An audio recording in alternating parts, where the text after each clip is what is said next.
Look at the picture. See the skull. Visible Frankenstein controls. The Brain Thoughts broadcasting radio. The Frankenstein earphone radio. The latest new skull reforming to contain all Frankenstein controls. All right, my faithless companions. We have a couple of sponsors tonight. No big deal. Before we get to that, though, I just wanted to say a quick word about the loss of Tom Petty, which happened recently. He was a cool dude and a good musician whose music videos badly scared both Ada and I in our respective childhoods. They did. And he will be missed. Now at least you guys can be like, now he won't come around here no more. That was the one that terrified me. Yeah. Wait, really? Yeah. That was the one with the Alice in Wonderland theme. Yeah, it's a scene where, like, she's been turned into a cake, or at least her body cutting is. her up. Yeah, they're, like, cutting her up and eating her, and she's just kind of... lucid and looking at Yeah, it. lucid and, like, looking around, not being able to do anything. And I saw that when I was 8, and just like, I don't like this. This is weird. The one that royally freaked me right the fuck out is Last Dance with Mary Jane. Mm-hmm. And that's the one where he's like in a top hat and he's like a creepy undertaker and he dances with a corpse lady and like takes her home and puts her in a wedding dress and spins her around. That was just the concept of Corpse Bride. Yeah, that's just Tim Burton's normal day. He sued him for copyright infringement and also for spying on him. It was just home video of him and Lena Bonham Carter's wedding. Pretty much. Now on to the show. Frankenstein Control is brought to you tonight, firstly, by Fox's Animation Domination programming block. Oh.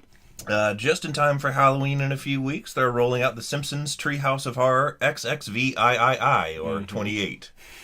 Apparently, for the first time, the segments are actually going to focus more on horror than comedy. And they'll all share a few central themes about damnation and purgatory, preternaturally long existence, and the cosmic terror that comes with it.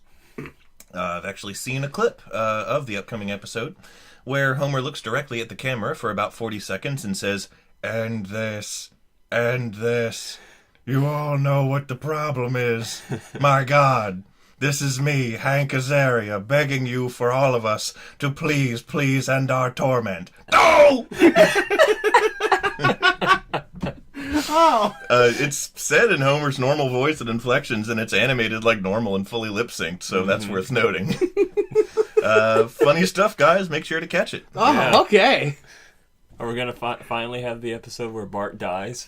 For real this time? I hope so. I know they do all those cop-outs pretty much every season where they start and they pretend he's dead, but then he's not. But this time he's going to stay dead. The nation can only hope. Mm-hmm. They start to dart the Bart.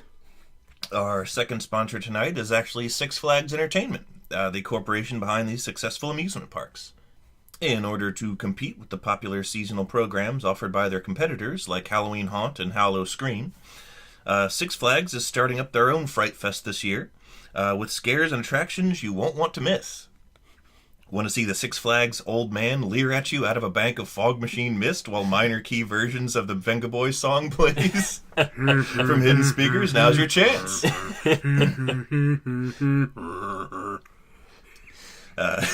It's really fucking funny.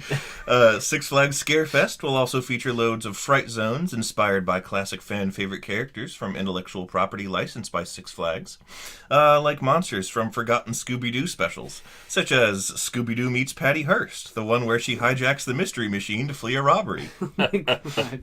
And also roaming packs of creepy goons wearing Looney Tunes emblazoned gear and clothes who, no wait, those are actually just real muggers and vandals. Stay away from those guys. Anyways, there's lots of spooky fun to be had, so go check it out, everybody.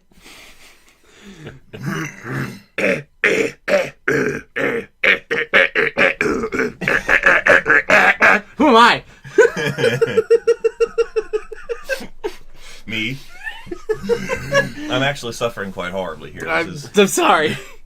Yeah, I'm going to edit a lot of this out, but for all of you listening, B-Ry has really bad phlegm tonight. So we're going to be commenting on that. Like that. Phlegmathy. Mm-hmm. Phlegmry. The chicken says...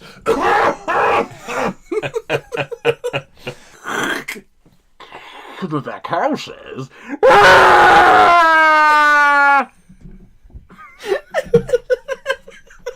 That sounded exactly like this toy I had when I was a kid. Wait, excuse me, what? It was like this weird can with holes in it. Yeah, the moo thing. Oh, yeah! And mine, like one direction it would actually sound a lot like a cow, and the other direction it did this sort of bellows wheeze that sounded a lot more like the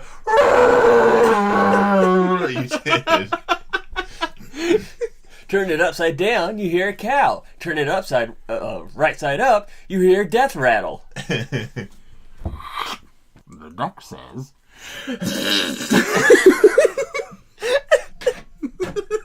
Welcome to Kindergarten Corner. I'm your host, the kid at the back of this class who not only ate glue, but he also ate the bottle. I'm Taylor Russell. And to my left, who are you? I'm Ada, the world's first transgender lizard puppet. And breaking new ground. Somehow estrogen does actually work on entities made out of cardboard and fabric, so we're doing it. We're breaking new ground. Breaking new cloth. We're touching cloth. Ew. New cloth. I don't want to be touching cloth. Well, you have to anytime you touch your own body. And in front of me, It's I, Beer-Eye, Cough Boy, and Flemman. you're the ghost of Flim's mispast. I'm the guy who worked at Halloween Haunt and required makeup to make him look more lifelike.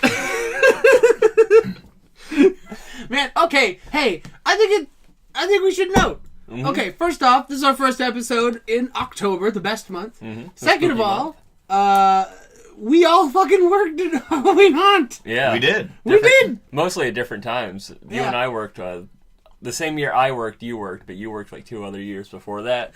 I also worked the same year as B-Rye. Mm-hmm. I worked there for about 2 or 3 years. I don't remember how many years in a row I did it in Richmond. It was a lot of fun, and you get to know some really cool people. Yeah. So, Like Captain Dammit. Captain Dammit's a cool dude. I was telling everyone at work about him today. What's the Captain Dammit? I'm. Captain Dammit? He was the cool old special effects and makeup guy who he'd do the blood on you. Yeah. After you came out of the chair and you'd be like, in your costume and everything, he'd put the final touches on you to spray He'd some. black your eyes if you wore a mask. Yeah. He was Punch you in that. the He was face. that like Tommy Chong in his prime, but also a million years old kind of guy. Yeah. Yeah, he was cool. He was really fun.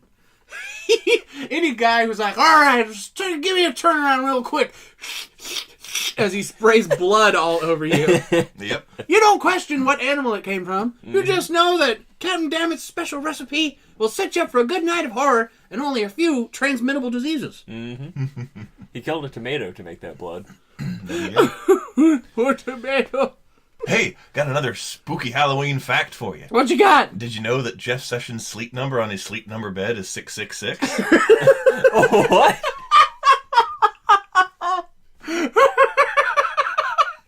I fucking hear sleep number commercials all the time. It's really funny. What is sleep number? It's those beds you get that, you dial in a certain number and it corresponds to a level of firmness or softness on the bed. Okay. And it's a two-person bed. So there's 2 sides. You can make one side super firm for him, and one side super soft for also him, Or for the devil. or for the devil. Yep. That's like the thing. That's the only people who can buy sleep number beds: Satanists and the gays. That's, what did Hank Hill say about it? He said something like, he's referring to him and Peggy, and he's like, turns out I like my mattress firm, and she likes hers extra firm. It's true what they say, opposites attract. You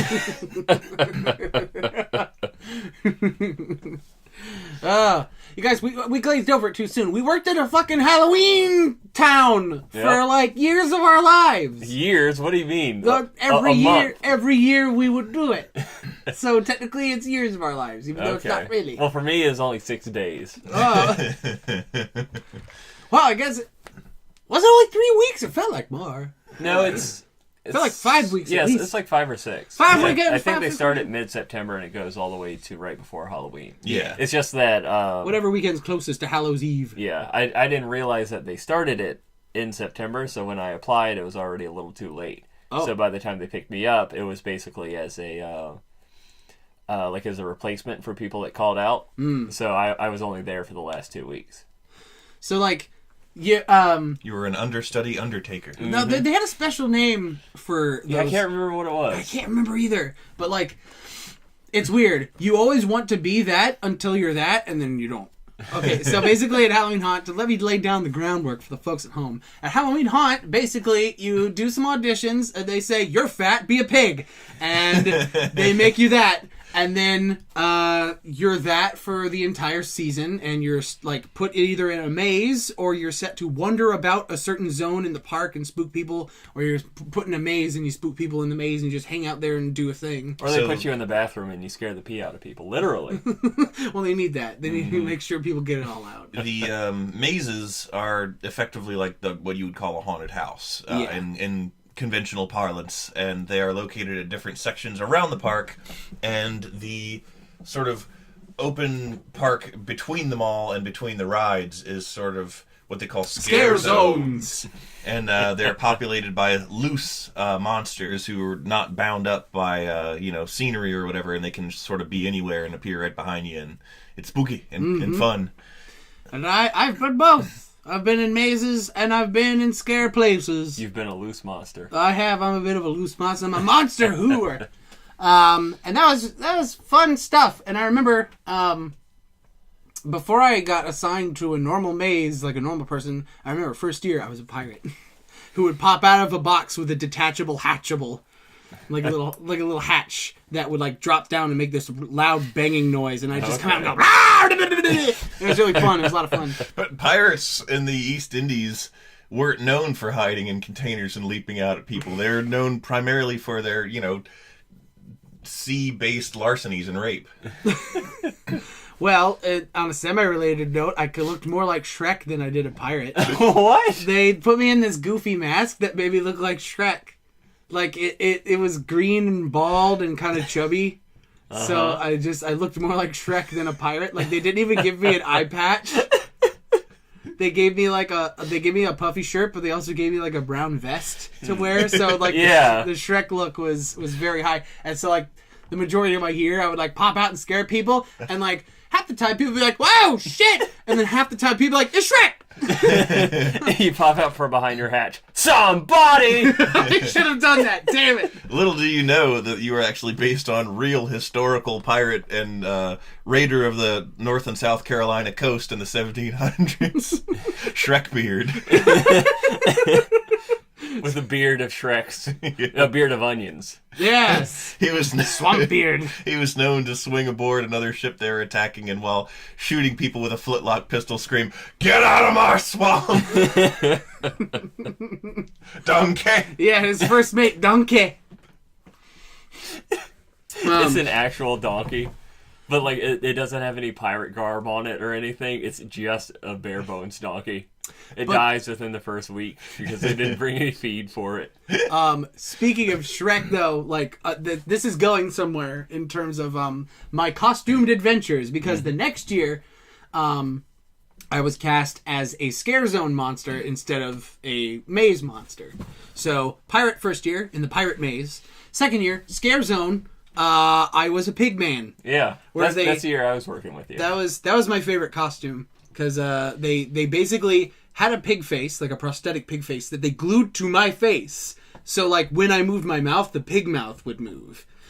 And that was really fucking cool and fun. And I would just go through this like, spooky farm themed zone and just like at people, and they'd be like, "Shit, fuck, dude."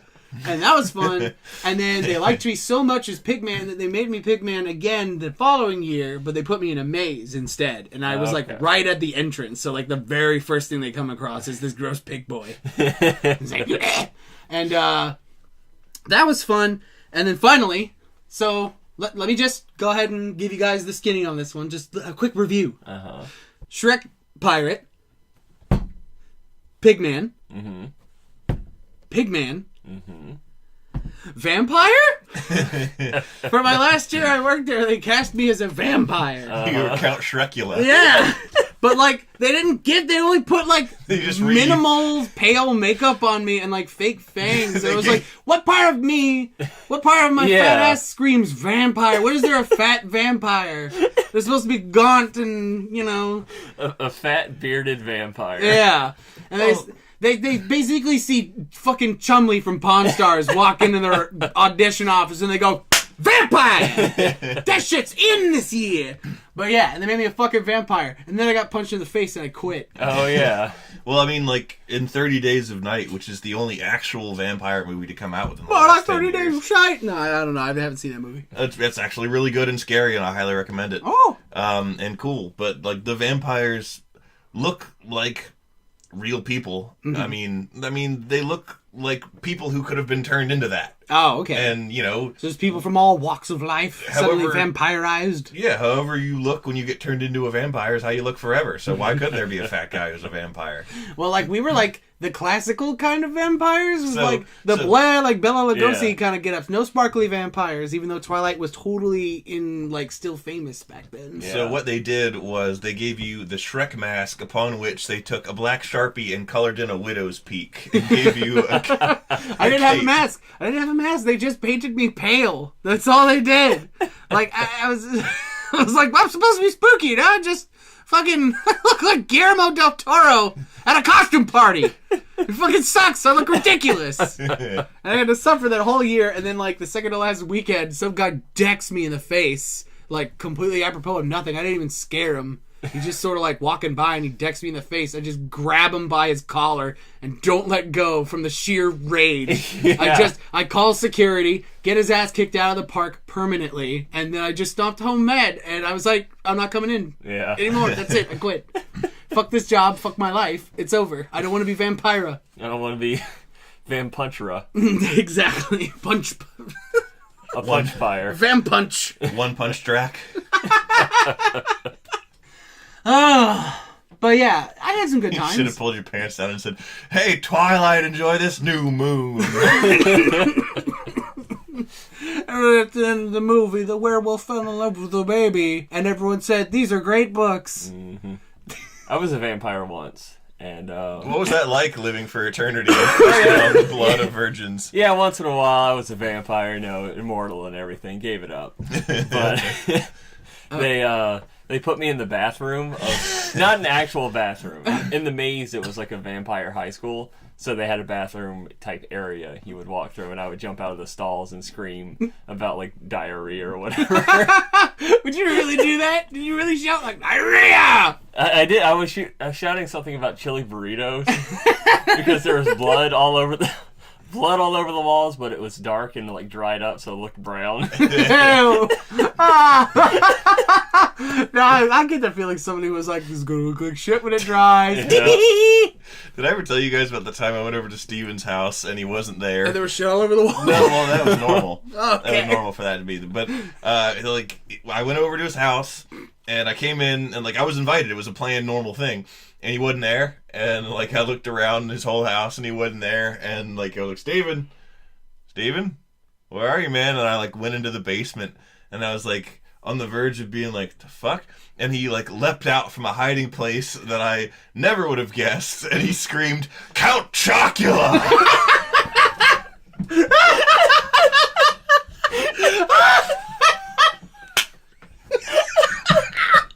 You're kidding me. Oh, that's what he yelled. Oh, That's what he thought was scary to yell at people. Count Chocula. I can hear it too. I can hear it in Steven's cadence. That's really funny. He loves that story. Oh my god. Count Chocula. Vampire bathrooms, where were we? That was pretty much the end of that discussion. Vampire bathroom. Yeah, I was a vampire bathroom. Think of it. Has there ever been a joke like a... Has there ever been like a joke where a vampire's at a doctor's office and he's like, "There's blood in my stool"? Ew. Like, I imagine it in like that New Yorker comic kind of art style where Yeah. it's like line art and it looks very plain. There's blood in my That's ridiculous. Please, someone draw that. If the Yeah. doctor's name is Dr. Acula. Yeah, I don't know what's funnier, if the patient and the doctor are vampires, or... No. If the doctor is a vampire, but the patient is isn't. not. Oh my god. Oh. Oh, that's really funny. I totally lifted the Dr. Acula from somewhere. I'm not... No, that's from that weird, that fucking thing that's making fun of those bad lip readings where they just redub over infomercials and stuff, and there's like that guy who's doing the blender or whatever. That's right. Oh, yeah. Djibouti dubs. Yeah, that's what it is. I feel like I've seen it in a Looney Tunes. Scrubs. Scrubs, Had that too? as a joke, yeah. Oh, okay. Where he was going around as Dr. Acula and then, pretending to be a vampire or something. I'm Dr. Mantis Toboggan. It'd be really funny if it wasn't a Halloween episode. Yes. Like it was like the Christmas special or something. It was the episode where Dr. Cox goes insane. It's like What when do you mean goes? It becomes further insane and insists everyone call him Dr. Acula. It reminds me of what we were talking about where it's really funny to describe some kind of event that has nothing to do with Halloween as a graveyard smash. How really, really funny that is. Just to be like, wow, that wedding I went to in June was a real graveyard smash. Oh, boy. Julie's baby shower in December is going to be a real graveyard smash. Oh, boy. My father's quinceañera was a real graveyard smash. My dad's Sweet 16. Yeah. That I was alive for. Mm-hmm. Wait, what? He was alive for his dad's Sweet 16. Sorry, I'm stupid. Yes. Yes. I You was are. like, you were alive for your dad's Sweet 16? No way. Your dad ages in dog years. What? It's just in. Man's father ages in dog years. Dog ear this page for dog years. That makes even less sense because he would be like 2.5 by the time he's 16 in dog years. Yeah. Imagine the newspaper spins up and it just says, man's father dead. That's the headline. Man's father dead at 7 human years. Just,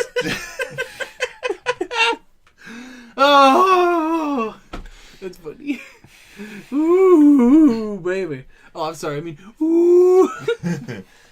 And somewhere Woody recoils. Mm-hmm. Somewhere in hell. Yeah, somewhere in hell, Woody recoils. somewhere in dog hell, which was created for him. Yeah.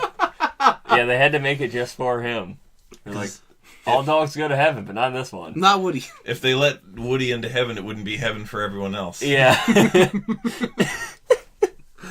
Y'all remember the movie All Dogs Go to Heaven? I do. I liked it a lot. I watched it all the time. You know what's funny? But The main character's name is Charlie. Mm-hmm. Charlie! The main character's name is Charlie, and for a hot minute during my early childhood, I thought his full name was Charles Barkley. It makes perfect sense. Why was the dog an Air Bud named Charles Barkley? Wait, was he? No, he wasn't. His name was Bud, which is why the movie's called Air Bud. Dang But it's stupid. They should have gone with Charles Barkley. They could've- the obvious tie-in. They should have called it Airs Charles Barkley. Yes, it would have. It rolls off the tongue. Mm-hmm. His name should have been Charles Barkley, and the movie still should have been called Air Bud with no explanation at all. The word bud or buddy is never used throughout the whole 90 minutes of the movie. Speaking of All Dogs Go to Heaven, I want to take a moment to mention the Wait, hell... hold on, 1 second. Barkminster Fuller. Anyway, keep going. Famed dog scientist. No. Creator of Barky Balls and Barky Tubes. What? Mm. I don't even... Buckminster Fuller. He's the guy who made the geodesic domes a thing. He I have popularized the idea. no idea what that is at all. Look it up at home, ladies and gentlemen. Now you too are a carbon nanofiberman. See, that's science that doesn't contribute to anybody dying horribly, so B-Ride doesn't know anything about it. Exactly. Yeah, nobody died in a horrible buckyball accident. Nobody got crushed by a geodesic dome, so it just doesn't register to B-Ride psyche. Yeah, it's just boring. Well, enough of this dog science. I apologize. Bye. Bye. No, I was just going to say a quick aside about All Dogs Go to Heaven. The hell sequence in All Dogs Go to Heaven Yeah. scared the absolute bejesus out of me when I was a child, and still does. It is still not pleasant to watch. It is still horrifying. It is right up there with the inexplicable clown segment from Brave Little Toaster. Oh, man. If I play either of those, B.I. just comes running to my room going, Charlie! Who brought Dom DeLuise back from the dead?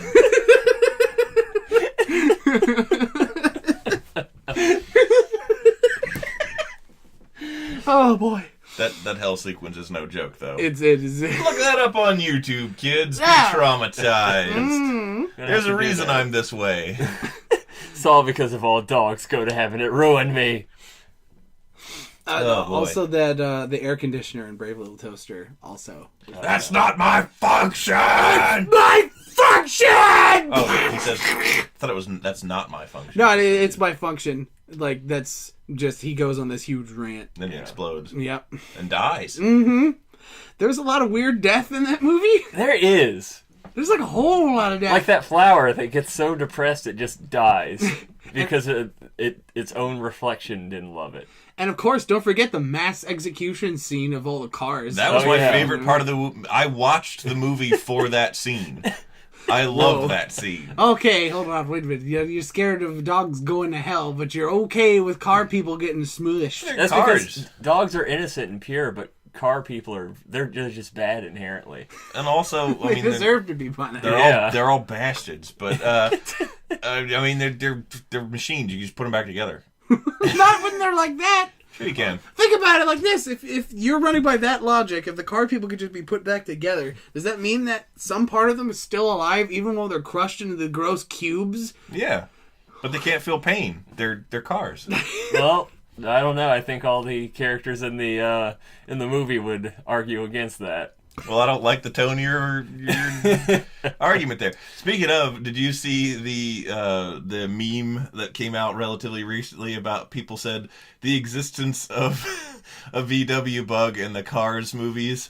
The Cars movies with like Lightning McQueen and all that. The existence of a VW bug in the Cars movies implies that Volkswagen is a thing in the Cars universe, which directly implies that there was a car Hitler.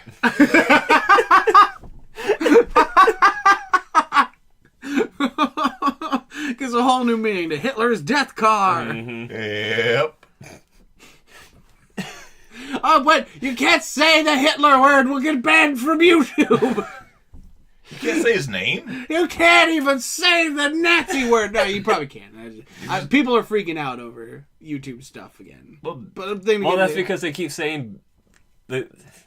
Let's just drop that segment entirely. Nobody wants to talk about that nonsense. No, I do. I want to talk about Hitler. The new Broadway special from PewDiePie. Yeah. A thrill as he says the N-word for 9 minutes straight without taking a single breath. Rides around on stage on a razor scooter wearing a Klan robe. And then he, air quotes, apologizes. Air quotes. See, you can make fun. You can make light out of any bad situation. Just like when my puppy died. What the hell? I'm sorry. I had a mental image of just like me like crying and then like I'm shuffling about with a rain cloud over me and the music's playing and it zooms out and everything about me is normal but clown shoes. Stupid. Sorry. They honk when they walk. Yeah. Speaking of, That was pretty good. That was a really good one. Woo! That was my voice. That is not a sound effect. speaking of stupid, I wanted to share with our audience Ooh. a discussion we had off air about Elvis Presley. The man whose love of dangerous sandwiches was matched only by his hatred of hound dogs. And their inability to capture rabbits. Yep. Or do whatever it was the fuck his veiled meaning was. You ain't never caught a rabbit and you ain't no Happy Halloween. I'm sorry, B-Rye. Please continue. Keep that in verbatim. Exactly like that. I'm broken. Sorry. This is more of a thing where I made myself laugh by just picturing a scenario that's insanely stupid. I found out about how, well, the subject came about because Ada and I were talking about how Elvis purportedly once ate a sandwich made out of like a loaf of French bread. Not just out. once. This is all the time. Yeah. Like his favorite sandwich was peanut butter and banana and bacon and like deep fry the whole thing. Well, there's a sandwich called the Elvis, which I actually brought to your family's barbecue that one time, like 8 years ago. Oh yeah, and then we forgot about them, and then like ate them on the way back home. Yeah, fried peanut butter and banana sandwiches. Yeah, you make them like you would a grilled cheese. Anyhow, the sandwich that I was referring to was like a loaf of French bread, hollowed out, filled with like a lot of peanut butter, a lot of jelly, and a pound of bacon, and Elvis ate that because he wanted to die. Unconfirmed. And I just got this vivid mental picture of Elvis on the toilet when he suffered, the big one. And here comes the big one. you just, I mean, there's no or any jokes like that. It's actually disturbing to see because you're watching the real scene of him having his heart attack and he's like, oh my fucking God, medically suffering. And then he's like, I'm having an infarction. And then he slumps over, and as people are pounding on the door and the paramedics are on their way and everything, and Elvis just slumps there for a minute or two, and then the "You died" from Dark Souls and covers the scene. And it made me laugh picturing that because it's dumb. You mentioned your fear about the dog hell scene. Yes, a scene that terrified me as a kid was Mars Attacks. Oh yeah, with the skeletons. Yes, with their ray guns where they shot people and like it would just graze them and disintegrate all their flesh and leave behind either a green or red skeleton. That did scare me when I saw it. My dad's reaction to the movie, which was just raucous laughter, tempered the horror a little bit. But you know who else was really traumatized by that? Was Lissa. Yeah. Yeah, she hated that movie for the longest time. I did too. And I grew to like it a lot later on. Mm-hmm. And I liked the design of the robot in it, and then like the Martians themselves, and I thought it was cool. But that did freak me out. I was really scared of skeletons, like back in the day. Yeah, but you grew up to one. Yeah, I know. You became what you always feared. Yep. I don't know. I think a part of what makes the disintegrating ray in that like so scary is A, you're just a gross green or red skeleton, and like B, how like all you need to do is get like grazed by it, and it just completely fucks up your existence. There's no way to save yourself from it or hide. Once it's happening, that's it. You're done. Yeah, that's like, and you have time to consider it. Yeah, you have time to know that you're getting skeletonized from the nuts up. You're getting skeletonized, and you're like, I gotta deal with this now. Just one more thing onto my load. Just, God, can't deal with all this. This is what happens when you do drugs. You get disintegrated and your elbows crack off. I like crackling my elbows. Don't do it. That's not a thing humans are supposed to be able to do. I can't do it too bad. Daddy told me I could be anything, so I became elbow crackling, the performer. I go from state to state, selling my wares of Crickly Crackle. Buy it now. Join the... If you submit to the $500 tier on the Frankenstein Control Patreon that doesn't exist, you can get some Crickle Crackle for frizzle. Mm-hmm. Cuts to a quick shot of your HBO comedy stand-up special where you're just wearing like overalls with no shirt and you're just crackling your elbows on stage while making a stupid grin, and then like you knock over your own mic and it falls to the ground ringing really loud, and then it just cuts away. And everybody in the audience is just like... you're still going. You don't stop when the mic falls. Don't even change your facial expression. Yeah, which is just like, just the only way I could describe it is Cable Guy-esque. Mm-hmm. Crickle Crack sounds like the name of a creepypasta. It sounds like a snack. It does. Like a Dollar Tree snack that's like popcorn and pretzels or something. Hey, go get to the Dollar Tree and get some Crickle Crack. Buy you Crickle Crack is the ultimate snack when you got the attack of hunger. Tom, the kids are calling it Crickle Crack. It is the new... destroying our high schools. Drug users get crack cocaine and add sprinkles to it, smoking it and creating a euphoric high. Wow, I'll have to try that when I get home. I mean... Passed on the backs of buses, inside locker bays, and behind bathroom doors. Crickle Crack, the new drug sweeping the school system.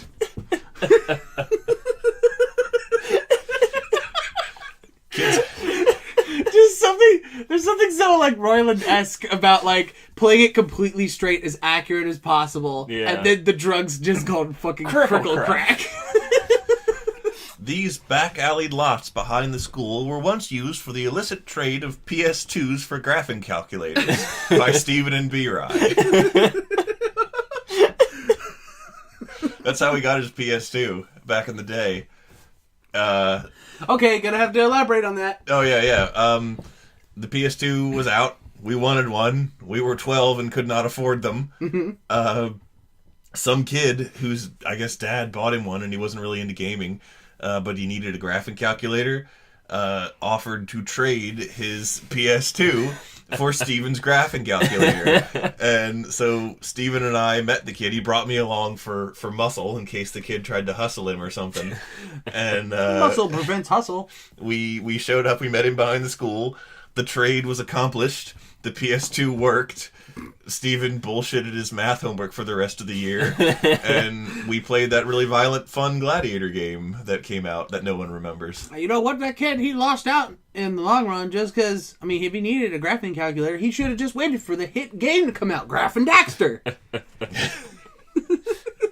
And the boy that traded his graphing calculator for a PS2 went on to become Bill Gates. He was actually 37 at the time. He was just diminutive. And his waifish build caused us to mistake him for one of our peers. See, what you didn't realize is your Steven's graphing calculator was actually a time travel device. I need this exact graphing calculator to raise millions of dollars for our fund to save people. Bill Gates' GoFundMe. For his knee surgery so he could jump over more chairs. What? Have you ever seen that video? No. There's an old interview with him. Oh, it's fucking hilarious. Where he's demonstrating the fact that from the ground he could jump over a chair. And like this is after he's made his fortune. Does he fuck it up? And no, fall? He does it well. Oh, and dude, he fucking Spider-Mans over that shit. It's actually impressive. That's kind of cool. And it's just completely irrelevant to anything Bill Gates is about. But he demonstrated he could jump over a chair really well. He could jump that chair, son. And just like that shit has resonated with me for a really long time, ever since I saw that video. Just like, you know what, Bill Gates, whatever. Now. Great man. Good man. He's a good feller. Imagine him jumping a bunch of chairs while that like jumping noise from like the Bionic Man plays. Look at that video and just like photo impose him jumping in the air, but that like photo impose it over Evel Knievel jumping over all those buses. Just like just Bill flying. Woo! Now that's how you make Xbox actually sell consoles. This time on Console Wars. Marines, we are leaving! And then Bill's just like, oh, sorry, I had a flashback. I don't know where I was going with that. It was just fun. It's just fun. Mm-hmm. We create a soundscape here on Frankenstein Control. We entertain you with sounds and sights that you see in your head. Mm-hmm. You don't just look at the screen. You don't do that unless you're looking at Facebook and you're being a bad boy. Imagine you need to listen to this like a radio program of old, like the Dick Tracy or the Superman. Penis Tracy. That just sounds like a guy who goes around like and defaces public properties by tracing his wang. Tracing his own dick. Yeah, on different stuff. Be like, wang, or penis Tracy has been here. Have I ever talked about Hanzo the Razor on this? No, please talk about that. Hanzo the Razor is a series of samurai films, classic samurai films, good samurai films. He is a well-known character in Japan. He is a samurai cop from the old-timey days, the samurai days, and he goes about on the streets of Edo, solving, crimes and getting in sword fights with bad guys. There's a character based off of him on Samurai Champloo, if you've ever seen that. It's the For Pete's Sake guy, whose name is, Monzo the Saw. Oh, and he that's has, funny. The goofy, wiggly, truncheon blade. Oh. Probably a reference. Probably. But but that is to come. Yeah, but that is to come. And Monzo the Saw on Champloo actually is far less gross of a dude than Hanzo actually is. So I heard about this character. I'd actually heard about him because I read that Monzo the Saw was a reference to him. And back in the day when I was in high school, one of my favorite things to do on a Friday evening was to look up a movie to watch that was for free on demand, because we had Comcast on demand, and that was back in the days of when that was a new concept. Yeah, before Netflix. Yeah. And there's there's just movies for free that you can summon from the internet, and it's legal because your cable thing lets you do it. And I saw that they actually had a Hanzo. It's really hard for me not to refer to him as Monzo. Monzo the Saw. They had a him movie on there, so I was like, oh, cool, I'll watch it. So I put it on. It's cool. Yeah. It looks like it was made maybe in the mid-'80s. And there's Hanzo doing his samurai cop thing. He traces down an opium den and kicks in the door and gets in some sword fights with some perps and chases a dude down, and he uses his cool jite, which is a samurai weapon used by actual samurai cops. It's like a combination sai and nightstick. You could, yeah. Oh, jite. I thought it was called juto for some reason. Juto, jute. They had a couple different names. Jute, juto. Same implement, you know what I'm Flaming talking hot judos. And so, he, it actually played out very similar to a modern cop movie, only they're just samurai. And, he busts a low-level perp, and then the next scene is him relaxing in a hot bath. Onsen. Well, no, like a bathhouse, not an onsen. Oh. And, it's like the scene in the movie where it shows the cops immediately, relaxing and being in off-duty after they catch, the first low-level drug dealer of the movie that establishes them as characters and all that. And Hanzo's by himself. He's relaxing in the bath. And you're like, oh, okay, cool. I guess this is how, he relaxes when he's off-duty. We get to see a glimpse of the man in his private life. Oh, you see his private life, all right. Because with zero context or explanation, or warning for that matter, Hanzo stands up out of the bath, walks over to a wooden stool that is in the corner of the room.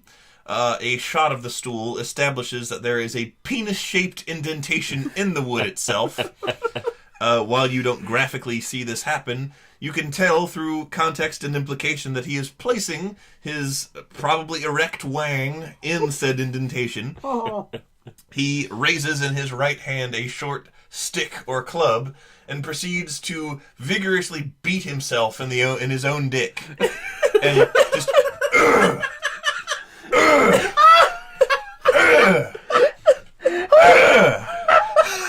I'm sorry. I'm still getting over the wording of beat himself in his own dick. That's what he does. Wow. That's exactly what he does. Doesn't it play hilarious, jazzy kind of I think it music does. or some shit while he's doing it? Yeah, the soundtrack's like this smooth jazz. As if he's just wailing on his own wang with a stick. And as if this scene wasn't bad enough with everything I just mentioned that happened. And keep in mind, as I said, this happens with zero context or explanation. He just does this. Yeah. It goes on for a really long time. This sounds like something we would write and make up, and it's not. This is real. And then he stops, and you're like, well, thank God that's over. He turns around, and he walks over to the corner where there's, a giant, like burlap sack, and it's either filled with rice or salt. I'm not sure which one. I think it's rice. I think it's rice. And he thrusts his wang into that and starts fucking it. For lack of a better term. He's fucking rice. He's wrapped in his sweaty, passionless embrace as he just thrusts his abused dong repeatedly into this bag of rice for an equally long and context-free period of time. And then he stops. And then the movie switches to a different scene. What? And it is not touched upon. I should also mention that Hanzo the Razor is a rapist. What? Excuse me, what? Yeah, at various points throughout. And this is a common theme. I've only seen the one Hanzo the Razor movie because I never had the urge, surprisingly enough, to watch any of the other ones or seek them out. But apparently a very common theme in these films is that when he wants to interrogate a female suspect, he will truss her up in the Japanese bondage that we're all aware of, and raise her on a pulley and lie underneath her and lower her repeatedly onto his own dong. And that's what he does. And he's just allowed to do it and no one stops him. And he never goes to jail. And he just does that. And because he is the jail. And you're like, okay, Japan, why? Why'd you do it? Granted, this is probably historically accurate, but I just want to get the entire country of Japan in the interrogation room. Why'd you do it, Japan? Sorry, I have a spin on you. Why'd you do it, Japan? You tie up the entire island of Japan in bondage rope and then lower it onto your dick. Like, why'd you do it? It's Detective Andy Sipowicz from NYPD Blue. What's going on here? No, not Sipowicz. Oh shit! I'm gonna show you my dong. No. Okay, you have an odd relationship with the Sipowicz figure, if I remember correctly. Andy Sipowicz is. There was a cop show called NYPD Blue in the early to mid '90s that my parents liked. Mm-hmm. Andy Sipowicz was the detective, the main one of the main characters on the show. He was like the main. They're like homicide detectives. Uh-huh. And if you want to know what Andy Sipowicz looks like, he looks exactly like a real life Carl from Aqua Teen Hunger Force. I'm not kidding. That's what he looks like. Oh, you broke the law there, Fryman. And even though he looked like that, he was still treated as like the virile action man. Like main character, badass cop guy, and like you can look like that and still be a badass and a tough guy and all that, but like they showed love scenes of him with the various attractive female leads who are into good old Andy Sipowicz, and they showed him so much that it was a staple of the show is the actor who plays him bare-assed. Andy Inexplicowitz. Yeah, and I remember I would hear my dad go, ah. He's watching the show. He's like, get the scene over with. We get the point. I don't want to see Andy, but I could do without this, man. I could have gone my whole life without seeing Andy thrusting. And that is the origin of the joke in early season Still Funny Family Guy from like 2001. Yeah. Where it's like one of the first episodes, I think, where their TV goes out and Peter's like suffering from TV withdrawal to the extent that he's calling his friends who still have cable and he's like asking them what's going on TV. And he's like, all right, so what's happening now? And his neighbor's like, well, Sipowicz has the perp, and he's about to interrogate him. And you see, like, the interrogation room. There's the suspect handcuffed at the desk. And Sipowicz is like, are you going to tell me who stabbed the kid, or am I going to have to show you my ass? And even as a child of 9, when I saw that, I was like, I get that joke. I shouldn't, but I do. I, too, have seen Sipowicz. Sipowicz. The legend lives on from Sipowicz down to the big... It's a river in Virginia. The old Sipowicz River. Down by the old Sipowicz, you could still hear the chubby bearded vampire call out in the night.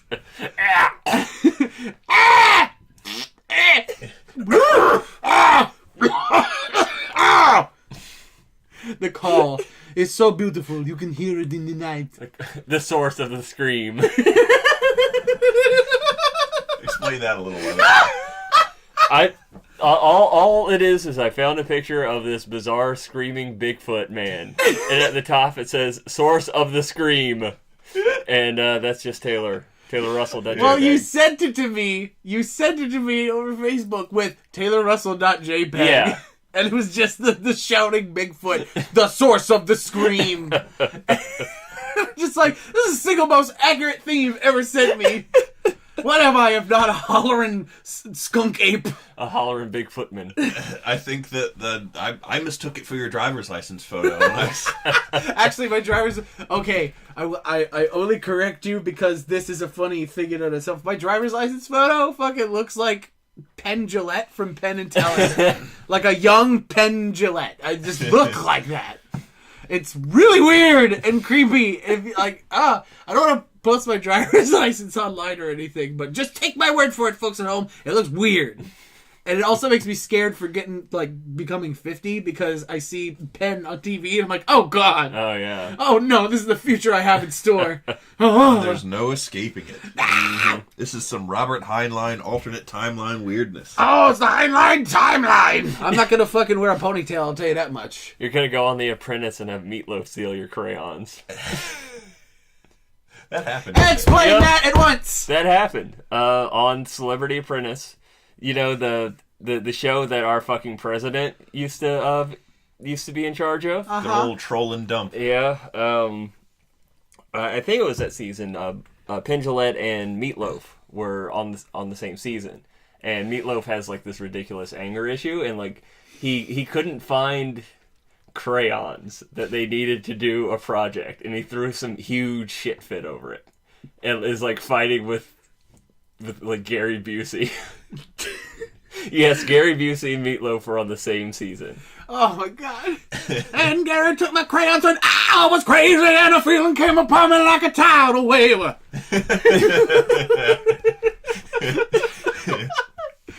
I took his crayons. Oh wait, I'm imitating something else. I took his crayons. I took him. I got him. It's a frightening and accurate Gary Busey impression. Oh, that's the scariest thing I've seen all day. As you did that, your hair went crazy and your teeth got all fucked up. Well, I was fucking up my teeth on purpose. That I was doing. It was like going. I was bottom jaw on it. Oh man, laughing like that made me a little lightheaded. Mm-hmm. I'm kind of floaty. I'm a little floaty. I'm a little free. I think you've been like that all night.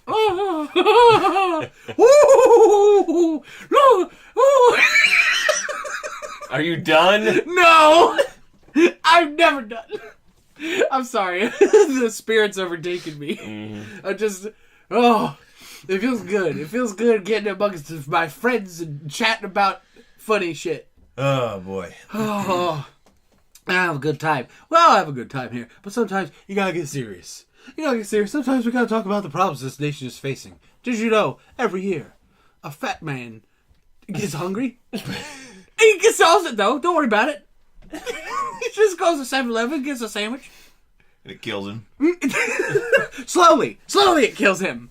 That's what's gonna be on my tombstone. Every year, a fat man drops his food.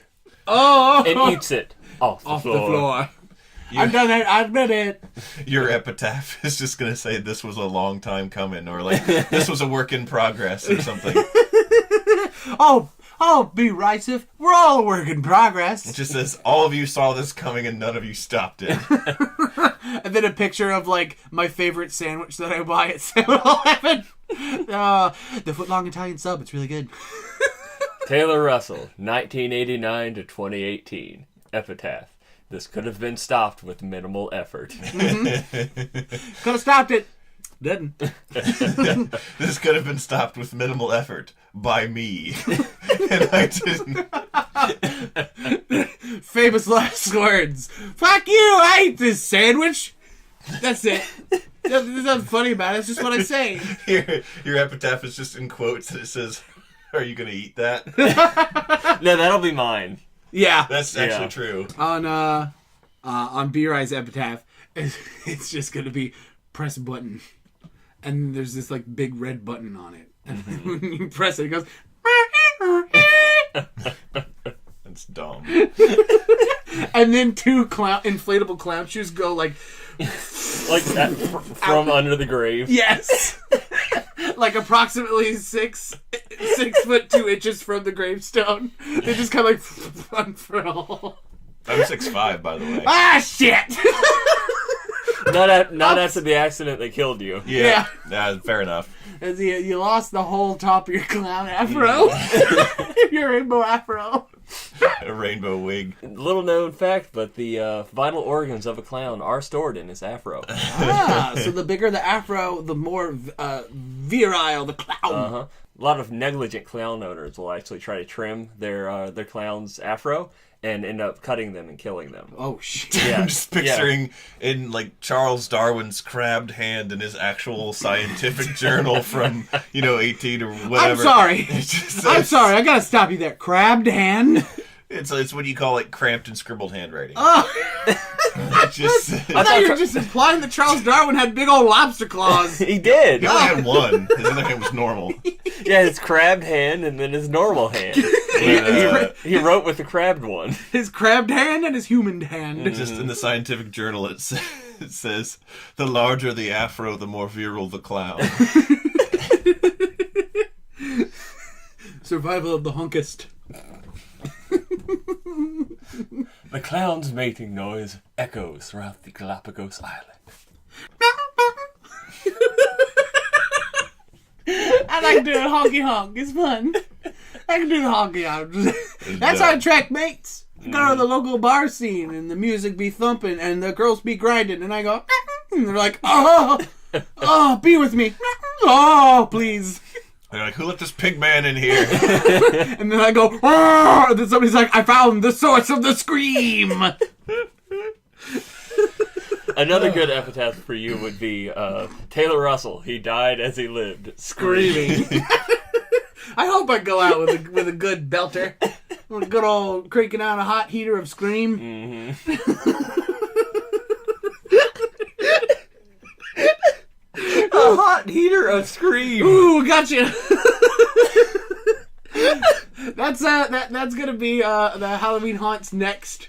It's gonna be Halloween Haunts next catchphrase. A hot heater of scream. Crank out a hot heater of scream when this year's Halloween Haunt.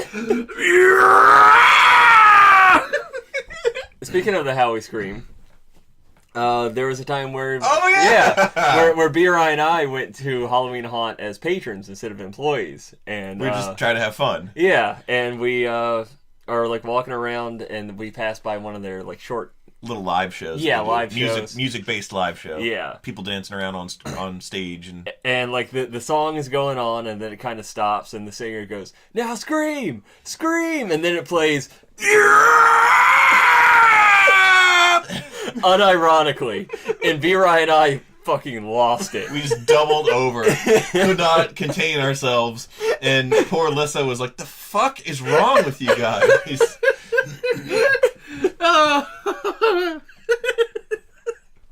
Oh man! It was like 3 years ago. Lissa was just like, "What happened? What's wrong? Why are you both like doubled over?" That scream holds a special place in our hearts. Mm-hmm. I think you just recently showed me the famous video of the TIE fighters that the Howie scream has replaced the engine noises. If you're at home and you haven't watched that yet, do yourself a favor, fucking watch it, please. That is amazing. Just TIE Fighter Howie scream. It'll probably be the first result. Yeah. Yep. It's a grand video for a grand sound. You think if Howie Mandel accidentally shakes hands with somebody and realizes he's touching their bare skin, he goes,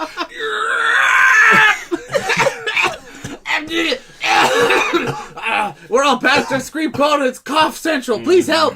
Send cough drops to P.O. Box 666 Jeff Sessions' bed. Yes, I remember that joke, Beer. I don't think I didn't. I remember all the jokes, except when I forget them, which is always. I got my sippy drink. It's pretty good. You guys want some? No, I got my own. I'm sure it's got a lot of saliva in it.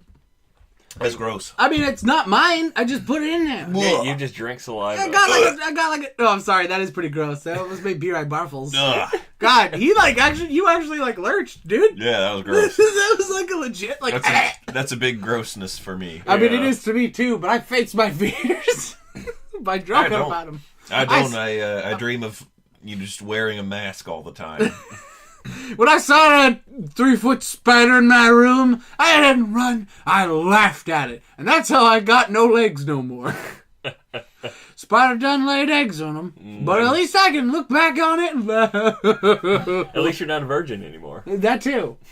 Yeah, I mean, basically killed 2 birds with 1 stone. I never have to stand in line at the King's Dominion Halloween Haunt no more. And you got some spider puss. And I got some spider puss. Now I got kids. 500 beautiful little children.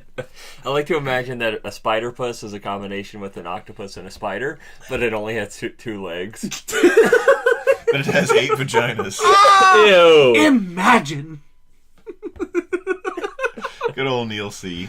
We're going to have him on the show. Here he is.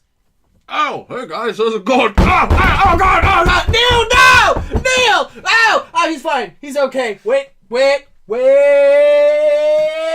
He's dead. Yep. You heard it here, folks. Neil Cierga is dead. Next time on Frankenstein Control, we hide the body. Ooh, give me the quick lime. Oh, give me the quick lemon, too. We're going to make Sprite out of this book. Now even you know I am a menace. I hand you the secrets to save the entire human race and the entire universe.